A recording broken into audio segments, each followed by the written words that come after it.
fait sur le lisier franc.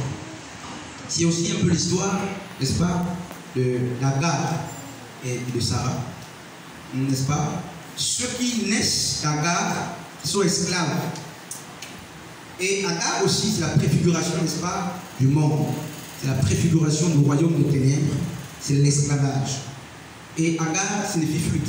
Donc, c'est normal que tous ceux qui descendent d'Agar finissent par fuir. C'est normal, comme Ismaël. Né d'Agar, Ismaël a fini par fuir. Et vous allez vous rendre compte que Abraham, n'est-ce pas, quand bien même ayant reçu de Dieu la promesse qu'il devait avoir un fils, il s'est quand même précipité et il est allé avec, n'est-ce pas, l'esclave pour avoir un enfant. Et, n'est-ce pas, cet enfant, c'est Ismaël qui va à la longue troubler la vie de l'enfant légitime, l'enfant de la promesse d'Isaac. Et à cause, n'est-ce pas, de ces deux royaumes, parce que Ismaël et Isaac, n'est-ce pas, sont aussi la préfiguration de deux nations. C'est un peu l'histoire, n'est-ce pas, d'Ésaü et de Jacob. Deux nations. Et c'est la même histoire avec Agar et Sarah. Deux nations. Donc, à cause du trouble qui régnait entre le fils légitime et le fils, n'est-ce pas, fait avec l'esclavage, le Seigneur va donc demander à Abraham de chasser, n'est-ce pas, Ismaël, très loin. Et la Bible dira, n'est-ce pas, que Ismaël en question, ou la nation issue, dans Galates, Paul dira, n'est-ce pas, que la nation issue, tous ceux qui sont issus, n'est-ce pas, de la relation d'Abraham avec Agar sont aussi, n'est-ce pas, comparés comme la Jérusalem naturelle. Et nous sommes des spirituels parce que nous descendons, n'est-ce pas, du Fils de la promesse. Donc, Paul dans Galates 5 nous dit que c'est pour la liberté que Christ nous a franchis, c'est pas pour autre chose. Nous ne sommes pas franchis pour qu'on se marie d'abord. Nous ne sommes pas franchis pour qu'on bâtisse les églises. Parce que l'église est déjà bâtie maintenant. Un marital. L'affranchissement, donc le fait que Dieu nous affranchisse, n'est-ce pas? Mais tout de suite nous donne un héritage, c'est vrai. Colossiens 1, verset 14 dira que tout de suite nous sommes transportés, transférés dans le royaume. Mais de prime abord, quand Dieu nous sépare du monde, quand il nous sépare d'avec l'olivier sauvage, il nous donne d'abord la liberté. Et cette liberté vient d'où? Un marital. Cette liberté, n'est-ce pas, à 3 jours, c'est la liberté que nous avons acquise, en fait, la délivrance, l'affranchissement. Donc, par Galates, n'est-ce pas, 5, à partir du verset 1 et Jean 8, là-bas, 32, se fait sur 3 jours. On va s'expliquer. Aujourd'hui, vraiment, nous allons parler de la liberté. Et qu'est-ce qui se passe, sœur Grèce? Dieu nous a franchis pour 3 jours. Pourquoi? Parce que justement, le premier jour, n'est-ce pas, a une signification, le deuxième jour a une signification, et la sœur Dorian peut nous expliquer ça. Le troisième jour a une signification. Donc, la délivrance que nous avons est aussi, n'est-ce pas, symbolisée par le nombre de jours que Christ a dû faire dans le tombeau. Et de quoi nous a-t-il réellement libérés? Le premier jour, n'est-ce pas? Mais cette délivrance correspond d'abord à ce qui est écrit dans Ésaïe 53, verset 4, ou dans, on va lire dans, n'est-ce pas, Jérémie 31. Voilà. Jérémie, non, sur Grèce, va d'abord lire dans Ésaïe 53. Partie verset 4.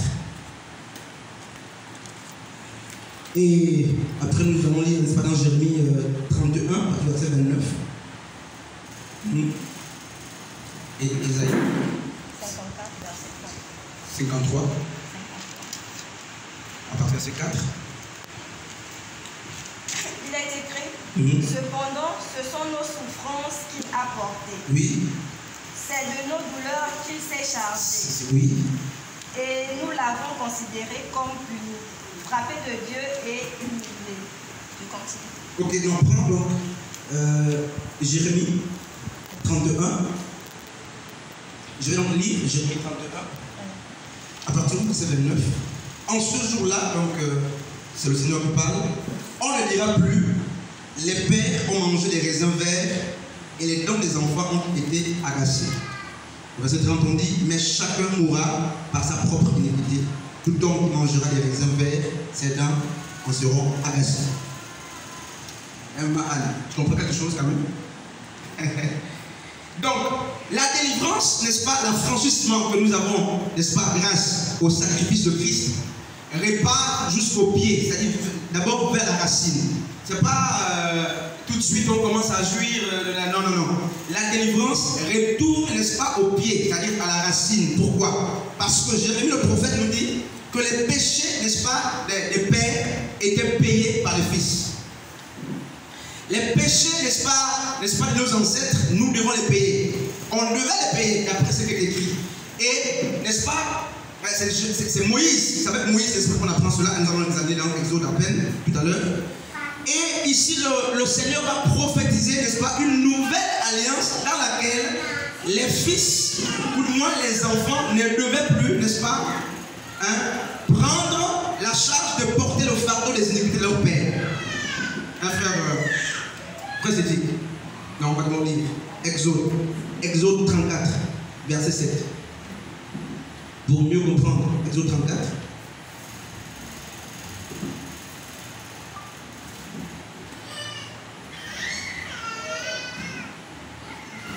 Voilà. Qui conserve son amour jusqu'à 1000 générations, qui pardonne l'iniquité, la rébellion et le péché, mais qui ne tient point le coupable pour innocent et qui punit l'iniquité des pères sur les enfants et sur les enfants des enfants jusqu'à la 3e et à la 4e génération. Donc on nous fait comprendre que d'après la loi de Moïse, donc la loi mosaïque, les enfants, les fils payaient pour les péchés, n'est-ce pas, des pères. Ça c'est Moïse. D'après Moïse, les parents de maman Anne, n'est-ce pas, ont tissé des alliances avec le monde des ténèbres.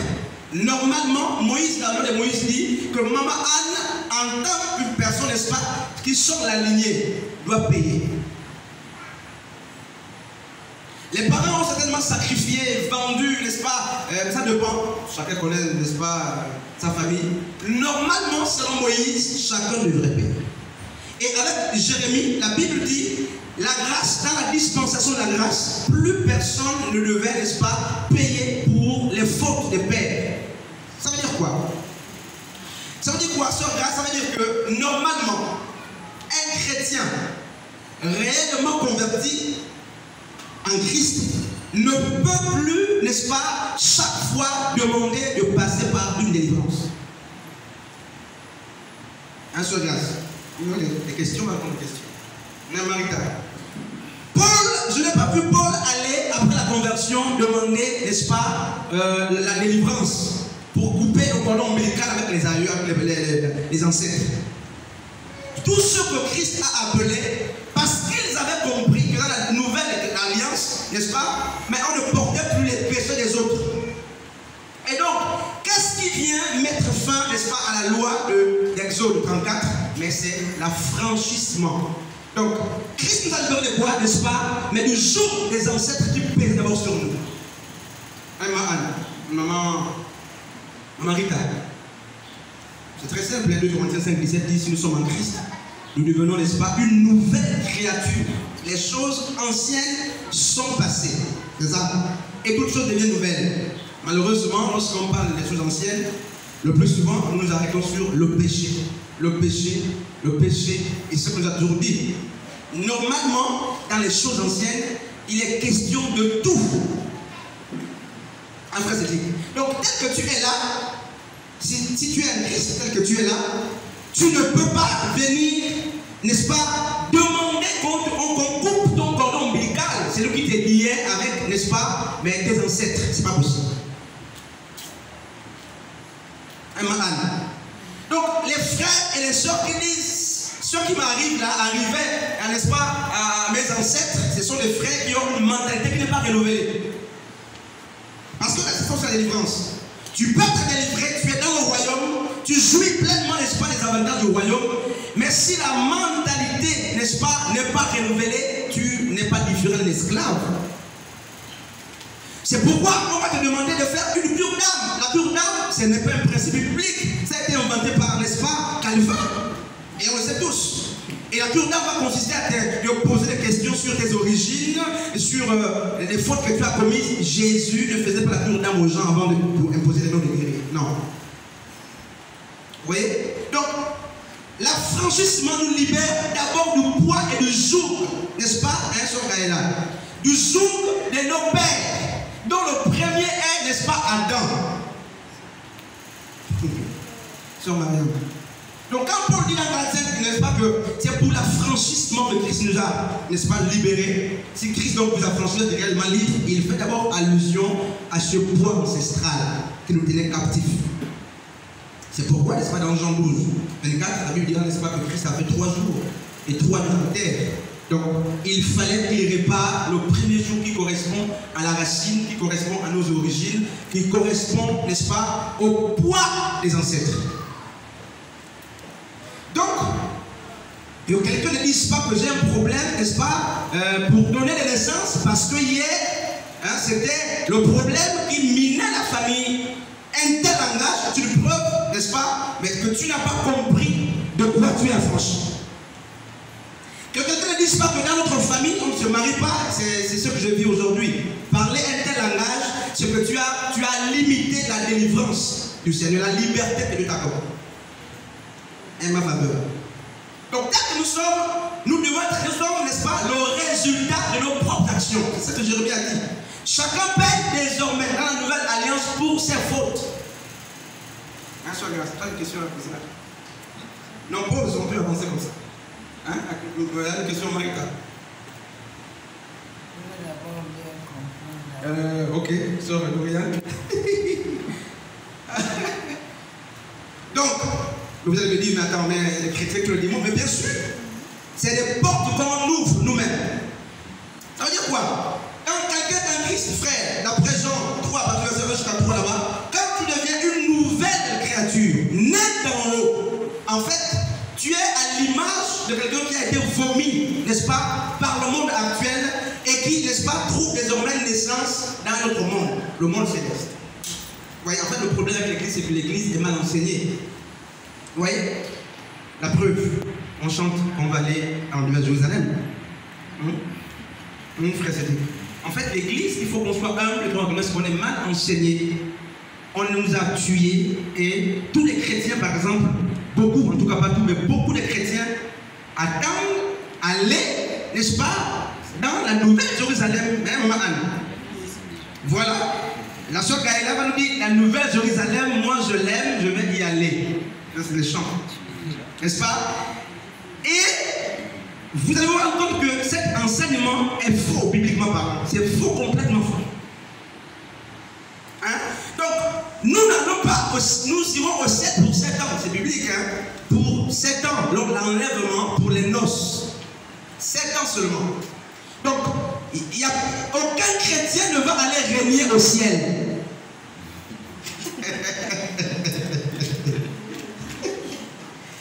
C'est grave. Je sais que ça va te gêner un peu, mais c'est ça la parole. Vous comprenez que parce qu'on est un problème des Écritures, n'est-ce pas, même les chants qu'on chante là, n'est-ce pas, mais sont mal. Oui, vous m'avez fait.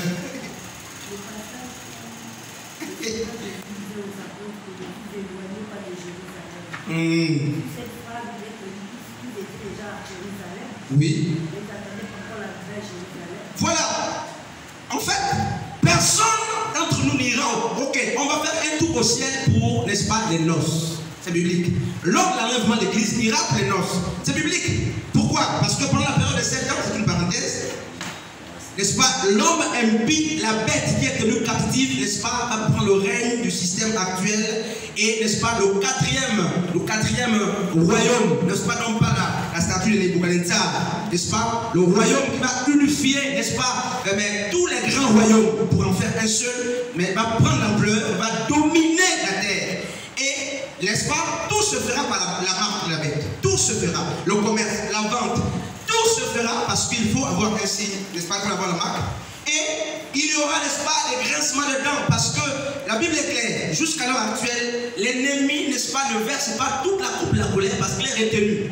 Le Saint-Esprit le retient, pourquoi? Mais parce qu'il y a encore les saints, il y a encore l'Église.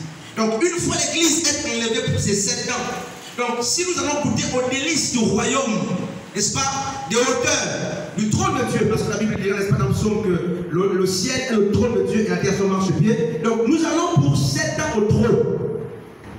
Pourquoi? Parce que pendant 7 ans, il y aura la grande tribulation. tribulation, il y aura la guerre de l'Armageddon qui va durer au moins 3 ans. Et ça prend, n'est-ce pas, cette période que, n'est-ce pas, à cause n'est-ce pas, de la douleur que l'ennemi va infliger, parce que pendant, n'est-ce pas, la grande tribulation, il y aura des conversions.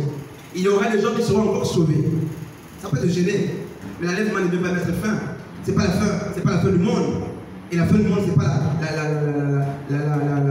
fin du monde, c'est pas la fin de tout le système. Non, non, la fin du monde, c'est la fin des systèmes. C'est ça la parole en fait. Et la fin du monde, c'est pas la fin des temps. C'est complètement faux. Parce que jusqu'ici, il n'y a pas la fin des temps. On est enlevé et on revient avec le Seigneur, c'est l'Apocalypse qui le dit, pour combattre. Et la Bible dit, n'est-ce pas, que lorsqu'on reviendra, l'ennemi va être pris, il va être mis, n'est-ce pas, mais il va être enfermé dans la Bible, avec tous les démons, tous les sorciers. Et c'est là que nous allons apprendre à vivre, n'est-ce pas, la période du millénium, donc de 1000 ans, dans la paix. Donc la paix, la terre va connaître une paix pendant 1000 ans. Et, n'est-ce pas, jusque-là, c'est même pas la fin du monde, c'est pas la fin du temps. Pourquoi? Parce que la terre actuelle, il sera toujours. Les cieux actuels, ils seront toujours. Mais pendant ce temps, l'ennemi ne pourra plus séduire parce qu'il sera dans la Bible. Et après le millénium, 1000 ans plus tôt, la Bible dit que l'ennemi va être relâché. Hein? Il va être relâché et il va encore, la Bible dit qu'il va séduire, n'est-ce pas, la nation de Gog, n'est-ce pas? Voilà, Magog, il va séduire, n'est-ce pas, les 4 coins du monde. Et lorsque le Seigneur se rendra compte qu'il est en train de séduire par le souffle, n'est-ce pas, de sa bouche, il va récupérer l'ennemi, il va l'enfermer, définitivement, n'est-ce pas? Et après ces choses, n'est-ce pas, ben, le jugement du grand trône blanc va arriver, n'est-ce pas? Et les démons, tous ceux qui sont morts là, seront, n'est-ce pas, ressuscités parce qu'il faut qu'on juge. Mais maintenant, le jugement en question ne va pas toucher l'église qui est enlevée. Parce qu'une église déjà enlevée ne peut plus être jugée. Amen. Parce que les gens ont peur. Tu ne peux pas être enlevé parce que Dieu t'a trouvé digne du royaume. Tu ne peux pas être enlevé et passer encore par le jugement. Donc tout dépend du type de jugement.